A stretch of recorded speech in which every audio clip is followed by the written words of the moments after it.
ನನಗೆ ಈ ಸ್ಥಿತಿ ಹೇಗಾಯಿತು?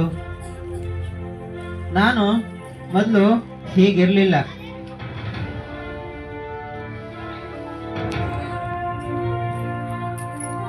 ನನ್ನ ಹೆಸರು ಅನಿಲ ಅಂತ. ನಾನು ರಾಯಚೂರು ಜಿಲ್ಲೆ ಸಿರ್ವಾ ತಾಲೂಕಿನ ಲಕ್ಕಂದಿನ್ನಿ ಗ್ರಾಮದವನು. ನಂದು ಒಂದು ಚಿಕ್ಕ ಕುಟುಂಬ, ಆದರೆ ನನ್ನ ಕನಸುಗಳು ಮಾತ್ರ ತುಂಬ ದೊಡ್ಡದಾಗಿತ್ತು. ನಾನೀಗ ನನ್ನ ಈ ಸ್ಥಿತಿಗಾಗಿ ಪಶ್ಚಾತ್ತಾಪ ಪಡ್ತಾ ಇದ್ದೇನೆ. ನಾನು ನನ್ನ ಜೀವನವನ್ನೇ ಹಾಳು ಮಾಡ್ಕೊಂಡ್ಬಿಟ್ಟಿದ್ದೀನಿ. ನನ್ನ ಈ ಸ್ಥಿತಿಗೆ ನಾನೇ ಕಾರಣ. ನಾನು ನನ್ನ ಜೀವನದಲ್ಲಿ ತುಂಬ ಖುಷಿಯಾಗಿದ್ದೆ. ನನ್ನಮ್ಮ ನನ್ನನ್ನು ತುಂಬ ಪ್ರೀತಿಸ್ತಾ ಇದ್ಲು. ತಾನೇ ನನಗೆ ಕೈ ತುತ್ತು ಮಾಡಿ ತಿನ್ನಿಸ್ತಾ ಇದ್ಲು. ಹಾಗೆ ನನ್ನ ತಾಯಿ ನನಗೆ ಪ್ರತಿದಿನ ಆಶೀರ್ವಾದ ಮಾಡ್ತಾ ಇದ್ಲು. ನನ್ನ ತಂಗಿ ಐಶ್ವರ್ಯ, ಹೆಸರಿನಷ್ಟೇ ಪ್ರೀತಿಯಲ್ಲಿ ಐಶ್ವರ್ಯವಂತಳು. ನಾನು ಅವಳನ್ನು ತುಂಬ ಗೋಳಾಡಿಸ್ತಾ ಇದ್ದೆ. ನಾವಿಬ್ಬರು ಯಾವಾಗಲೂ ಜಗಳಾಡ್ತಾ ಇದ್ವಿ. ಹಾಗೆ ಜೊತೆಯಾಗಿ ಕೂತ್ಕೊಂಡು ಆಟ ಆಡ್ತಾ ಇದ್ವಿ.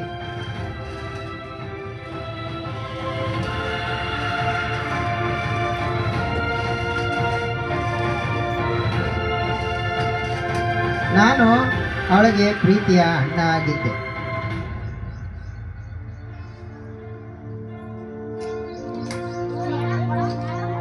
ನನಗೆ ಸಂಗೀತ ಅಂದರೆ ಪಂಚಪ್ರಾಣ. ನಾನು ತುಂಬ ಚೆನ್ನಾಗಿ ಹಾಡ್ತಾ ಇದ್ದೆ. ನನ್ನ ಸ್ನೇಹಿತರೆಲ್ಲ ನನ್ನನ್ನು ರಾಕ್ ಸ್ಟಾರ್ ಅಂತ ಕರಿತಾ ಇದ್ರು.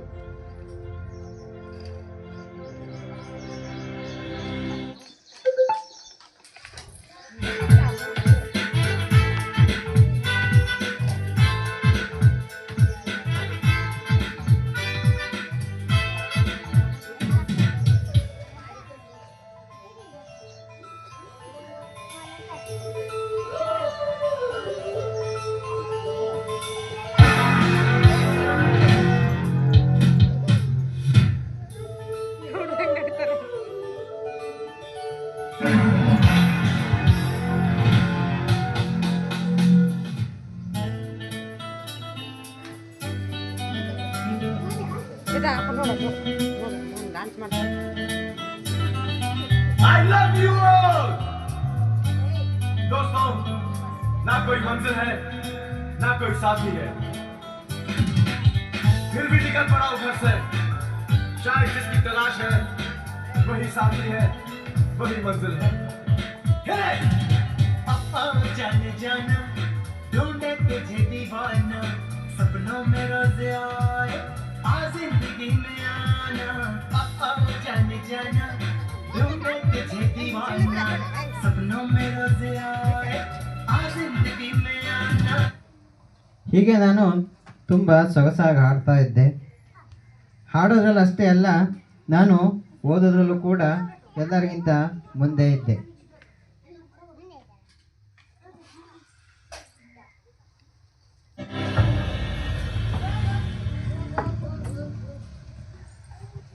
ನಾನು ಓದೋದ್ರಲ್ಲಿ ಮುಂದಿದ್ರಿಂದ ಎಲ್ಲ ಶಿಕ್ಷಕರಿಗೆ ನಾನು ಅಂದರೆ ಅಚ್ಚುಮೆಚ್ಚು. ಅಷ್ಟೇ ಅಲ್ಲ, ನಾನು ಈ ವರ್ಷದ best student of the year ಎಂಬ ಅವಾರ್ಡನ್ನು ಕೂಡ ಪಡ್ಕೊಂಡಿದ್ದೆ.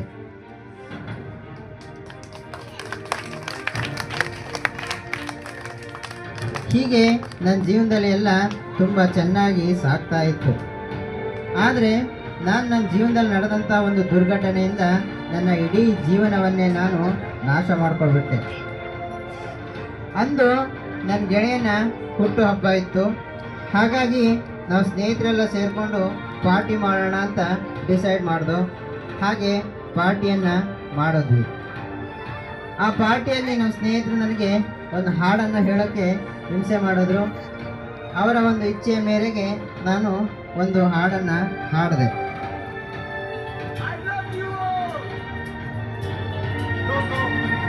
ना कोई मंजिल है, ना कोई साथी है।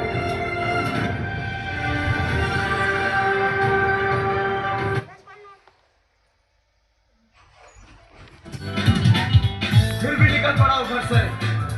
शायद जिसकी तलाश है वही साथी है, वही मंजिल है। हे! जाने जाना ढूंढे तुझे दीवाना, सपनों में रोज आए आ जिंदगी में आना। जाने जाना ढूंढे तुझे दीवाना, सपनों में रोज आए आ जिंदगी में आना सनम। ಹೀಗೆ ನಾನು ಪಾರ್ಟಿಯಲ್ಲಿ ತುಂಬ ಸೊಗಸಾಗಿ ಹಾಡನ್ನು ಹಾಡಿದೆ. ಆ ಪಾರ್ಟಿಲಿ ನನಗೆ ಹೊಸ ಸ್ನೇಹಿತರು ಸಿಕ್ಕಿದ್ರು.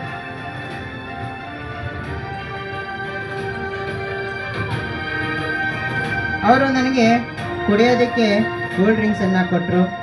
ನಾನು ಮೊದಲು ಬೇಡ ಅಂತ ಅಂದೆ, ಆದರೆ ಅವರ ಬಲವಂತಕ್ಕೆ ಮಾಡಿದ್ದು ಆ ಕೂಲ್ ಡ್ರಿಂಕ್ಸನ್ನು ನಾನು ಕುಡಿದೆ. ಕುಡಿದ ತಕ್ಷಣ ನನಗೆ ಏನಾಯಿತು ಅಂತ ಗೊತ್ತಾಗಲಿಲ್ಲ. ಇಡೀ ಲೋಕವೇ ನನಗೆ ತಿರುಗದಂಗೆ ಅನ್ನಿಸ್ತಿತ್ತು.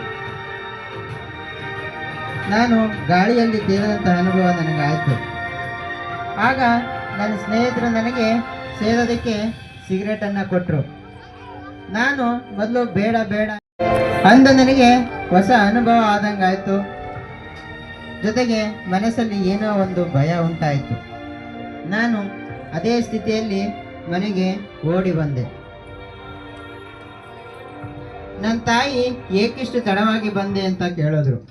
ನಾನು ಅಮ್ಮ ಇವತ್ತು ಸ್ಪೆಷಲ್ ಕ್ಲಾಸ್ ಇತ್ತು ಎಂದು. ಬಹುಶಃ ನನ್ನ ಜೀವನದಲ್ಲಿ ಹೇಳಿದಂಥ ಮೊದಲ ಸುಳ್ಳು ಅದು. ಅಮ್ಮ ನನಗೆ ಊಟ ಮಾಡು ಅಂತ ಹೇಳಿದ್ಲು, ಆದರೆ ನಾನು ಊಟ ಬೇಡ ಅಂತ ಹೇಳಿ ಹೋಗಿ ಮಲ್ಕೊಂಡೆ.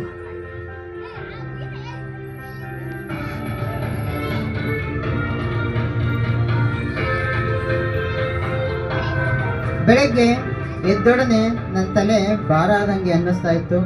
ತಲೆ ತಿರುಗಿದ ಅನುಭವ ಆಗ್ತಿತ್ತು.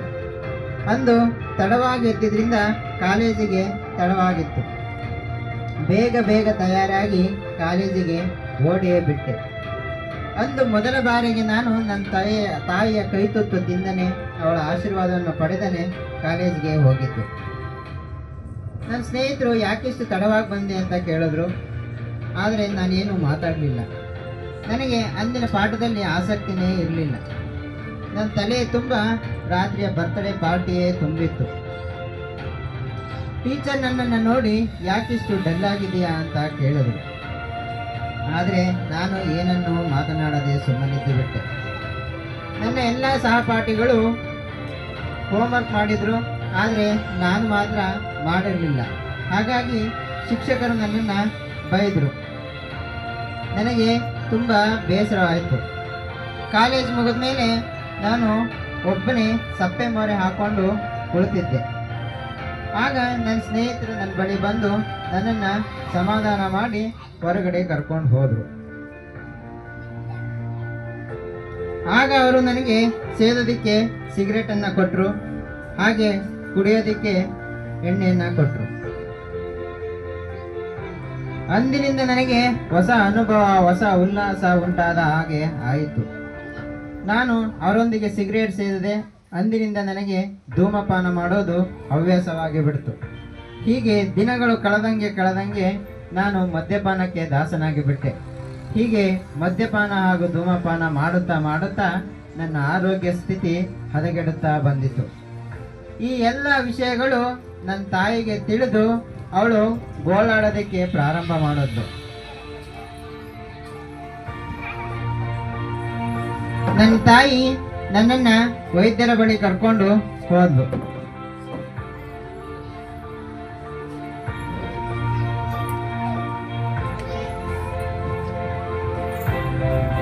ವೈದ್ಯರು ನನ್ನನ್ನು ಪರೀಕ್ಷಿಸಿ ಅತಿಯಾದ ಕುಡಿತ ಮತ್ತು ಸಿಗರೇಟ್ ಸೇವನೆಯಿಂದ ನನ್ನ ಆರೋಗ್ಯ ಹಾಳಾಗಿದೆ, ಹಾಗೆ ನನ್ನ ಶ್ವಾಸಕೋಶ ಮತ್ತು ನನ್ನ ಕರುಳು ಹಾಳಾಗಿ ನಾನು ಹೆಚ್ಚಿಗೆ ದಿನ ಬದುಕೋದಿಲ್ಲ ಅಂತ ಹೇಳಿದ್ರು. ಇದನ್ನು ಕೇಳಿ ನನ್ನ ತಾಯಿಗೆ ಪ್ರಪಂಚನೇ ತಲೆ ಕೆಳಗಾಗಿ ಬಿದ್ದಂಗೆ ಆಗ ಅನುಭವ ಆಯಿತು. ಅವರು ದಿಕ್ಕಿ ತೋಚಲಿಲ್ಲ. ನನ್ನ ತಾಯಿ ಡಾಕ್ಟರ್ನ ಕಾಲಿಗೆ ಬಿದ್ದು ಹೇಗಾದರೂ ಮಾಡಿ ನನ್ನನ್ನು ಬದುಕಿಸ್ಬೇಕು ಅಂತ ಅಂಗಲಾಚಿ ಬೇಡಿಕೊಂಡ್ರು. ಆದರೆ ವೈದ್ಯರು ಈಗ ಕಾಲ ಮಿಂಚಿ ಹೋಗಿದೆ ಎಂದು ಹೇಳಿದರು. ರೋಗಗ್ರಸ್ತ ಮಗನನ್ನ ನನ್ನ ತಾಯಿ ಮನೆ ಕರ್ಕೊಂಡು ಹೋಗಿ ನನಗೆ ಆರೈಕೆ ಮಾಡೋದಕ್ಕೆ ಪ್ರಾರಂಭ ಮಾಡಿದ್ಲು.